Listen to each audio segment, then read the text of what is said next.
More astonishing. Before one of these quantum moments, the number one value is family. And it's not surprising because women are kind of raised in our society, in our culture, to be a good mother, to be a good daughter, to support your family, to take care of your children, and so on. The second one, which may surprise you, was a sense of independence, of feeling as if I would like to feel independent. Women are very conflicted. Yeah, makes sense. The third was career.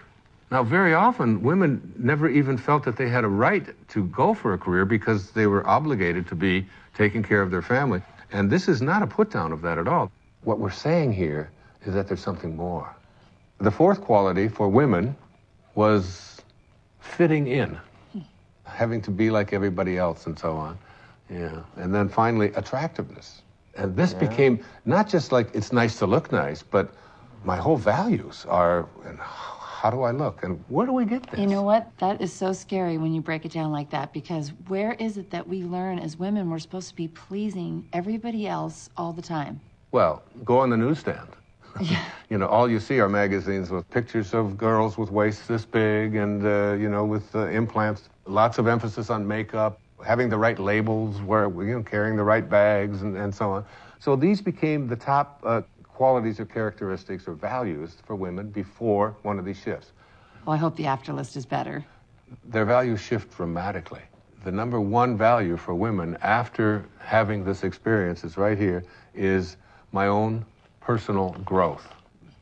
Now remember, before it was like taking care of everybody else, doing the right thing, fitting in, and now it's all of a sudden, how am I growing as a human being? How do I feel about myself?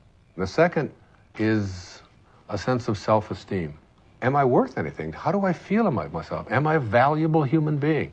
The third one is spirituality. My sense of my connectedness to something bigger and greater than myself. And then happiness. Again, this wasn't even on the list. It was almost at the bottom of the list before. How often have women been raised to believe that their happiness isn't an important thing, that doing what they are supposed to do rather than feeling, you know, a sense of, I'm entitled to be happy. And then a very interesting one, it's called forgiveness. This became very important in their lives. Forgiveness. That's good, because then you can forgive all those people that gave you bad information about what you're supposed to be doing. Yeah, there's a whole lot of resentment that begins to take place in people. It's what so many people just go along with. Oh, right. Joe. This is great. Hey, you're the best. Thank you so much. This is great. We should be filming this. Thank you very much. Good night, guys. You guys did so well in the hike today. Good night.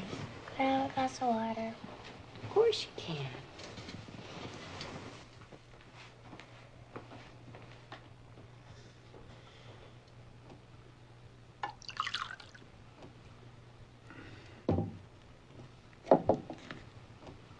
Jason, what's this?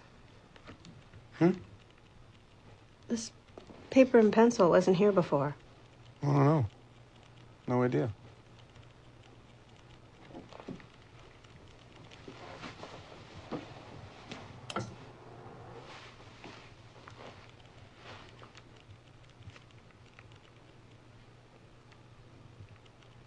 Hey, Jason? I think I'm gonna take a shower. Okay.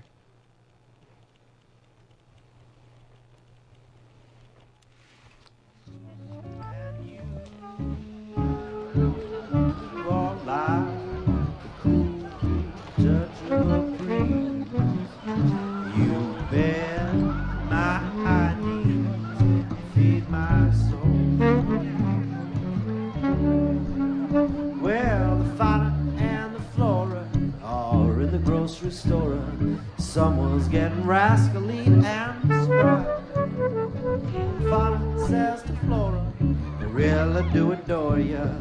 Flora says, I know, tell me why. You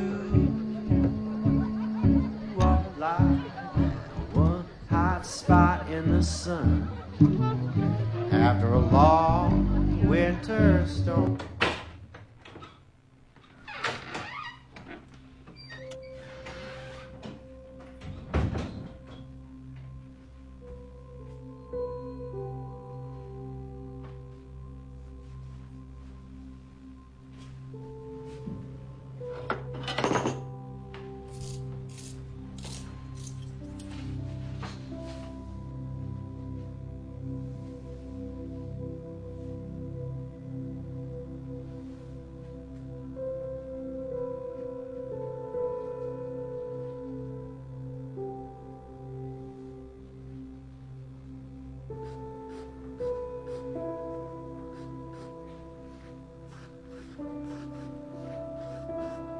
I don't know, would you guys like to hear? I think maybe the only true miracle that ever happened to me in my life. A real miracle? Yeah, it was an authentic miracle for me. It was a healing that took place that I still can't explain. So it was in the year 2000, and I had taken a group of 25 people on a spiritual tour to Assisi.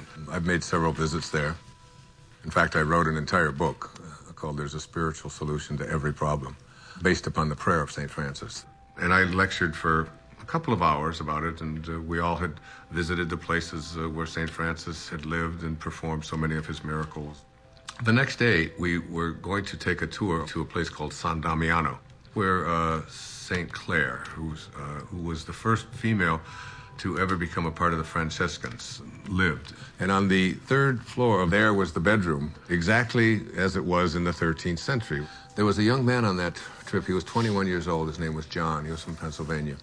He had cerebral palsy, and he had 2 very heavy braces on each one of his legs. We were going to go up to the 3rd floor. Now, this was a winding staircase to get up to the 3rd level where St. Clare's bedroom was. Now, John, in order to be able to go up the steps, he would have to move his leg out like this, you can imagine, and then he would go up the step, and then he'd bring the other one down, and then he'd go up the next step, and he would bring it back because his legs were stiff. But as we started to get into the very narrow part of the staircase, he couldn't, his legs wouldn't go out. He could only go this far, so he couldn't go up. And you can imagine he couldn't go down. It was impossible for him to go down. So there he was stuck. I was ahead of him. And he stopped me and he said, Wayne, I'm in trouble. I can't go up another step because I can't get my leg out to the side. There's no room and I can't go back down. What are we going to do? And there was a whole row of people behind waiting to go up this very narrow staircase. So you have the picture?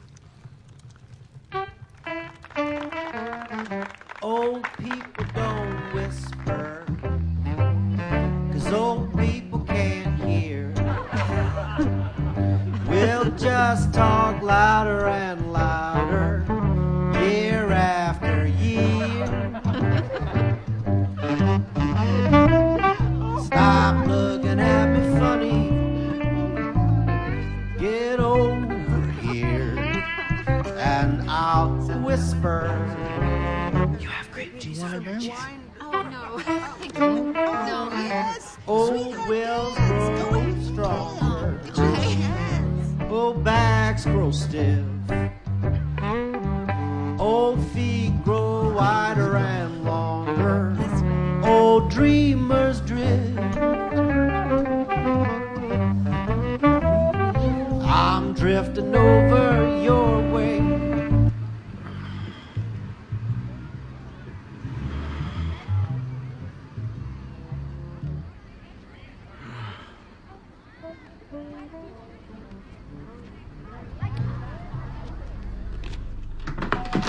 Denise?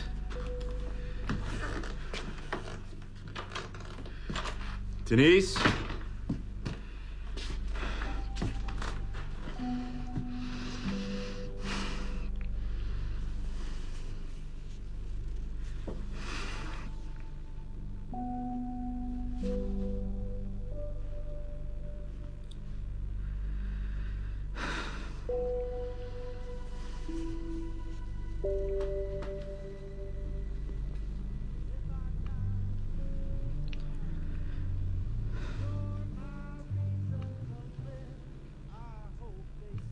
So I said to him, without even thinking, John, what I want you to do is just strap yourself on over my back and put your arms around my neck and just lean over and I will carry you up these steps.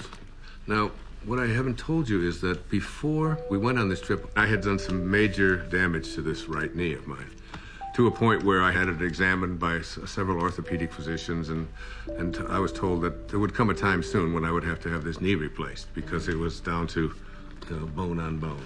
So as he got on my back, and now we're talking about 240 pounds or so, he went, I went about 3 steps, and I realized that my knee was about to collapse, and I was going to go straight down. And I had a quick vision of what the newspapers and the Assisi Daily News were going to say the next morning. Spiritual teacher collapses, bottom of the stairs, 40 people dead. You know, it was like...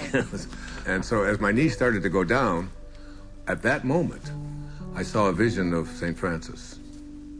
I had a vision of what he would look like, and he didn't say a word. It was very, very quick, and he just went like this with his hands. In other words, stand up. And suddenly, and I had the fragrance of roses was in there, the same fragrance that I had, remember in the story I told you? In that quantum moment when I had that, the same kind of thing. And I stood up, and I started walking up the steps with him, and my knee just suddenly righted itself. It was fine. Not only did it right itself, but I suddenly had like a burst of energy like I've never had before.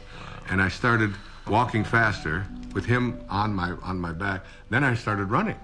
And I ran up all of the stairs. My wife was waiting at the top, and she said, "What happened to you, and what are you doing? And everybody else is out of breath."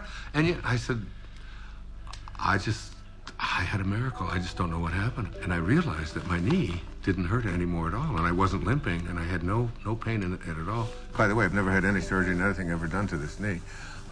It was a healing that had taken place in that moment.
Hey, you coming to bed? Yeah, I'll be there in a minute.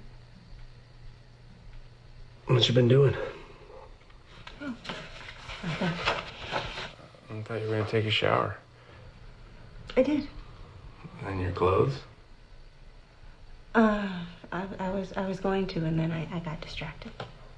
Huh. What you been doing? Nothing. Are you all right? What do you mean? Well, you just seemed a little checked out today. Just wondering if anything was wrong, or... No, I'm fine. Don't worry.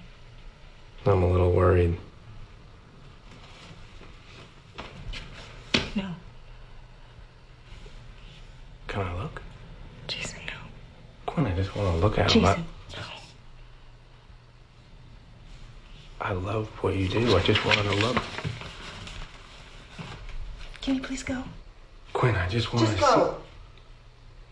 Please? No. You know, really, you're not very good anyways. Really, don't bother. Don't bother.